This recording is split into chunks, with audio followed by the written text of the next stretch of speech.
সকালবেলার আবহাওয়াটা অসাধারণ। হালকা বাতাস বইছে, সূর্যের আলো ঝলমল করছে। এমন সময় খেতে আসতে আলাদা একটা শান্তি লাগে। হাই গাইস, আমি রুবেল, স্বাগতম আপনাদেরকে তার এক মোটিভেশনাল এন্ড ব্লগে। আজকে আমি সকাল সকাল চলে এসেছি আমাদের ঘাসের জমিতে। দেখেন গাইস, আলহামদুলিল্লাহ কত সুন্দর ঘাস হয়েছে। সবুজ আর টাটকা ঘাস দেখে মনটা ফুরফুরে হয়ে যাচ্ছে। ঘাসের জমির পাশে কয়েকদিন আগে লাউয়ের বীজ রোপণ করেছিলাম, সেটা থেকেও আজকে দারুণ সুন্দর লাউ গাছ হয়েছে। সকালবেলার আবহাওয়াটা অসাধারণ। হালকা বাতাস বইছে, সূর্যের আলো ঝলমল করছে। এমন সময় খেতে আসতে আলাদা একটা শান্তি লাগে। এখন আমি যাচ্ছি ধান খেতে।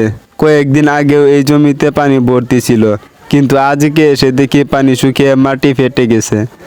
সমস্যাটা আসলে পাশের বাতরে বুরুং পাতার কারণে পানি সব নিচে নেমে গেছে, ফলে উপরের জমিগুলো পানি শুকিয়ে মাটি ফাটা ফাটা দাগ পড়েছে।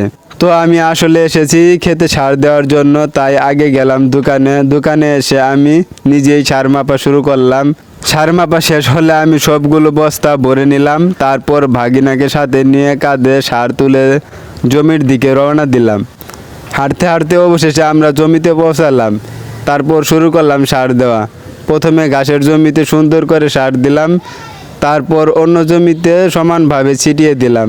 কাজ করতে করতে সকালটা আরও ফুরফুরা লাগছিল, আর আমি চেষ্টা করতেছি সারগুলো সুন্দরভাবে দেওয়ার জন্য। এখন সব কাজ শেষ, তাই আমরা ধীরে ধীরে বাড়ির দিকে ফিরছি। আজকের দিনটা খুব ভালো লাগলো, কারণ একসাথে ঘাস, লাউ, ধান ক্ষেতের সব দেখতে পারলাম।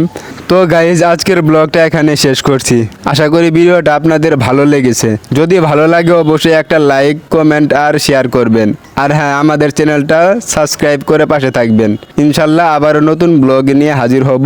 ততদিন পর্যন্ত সবাই ভালো থাকবেন। আল্লাহ হাফেজ।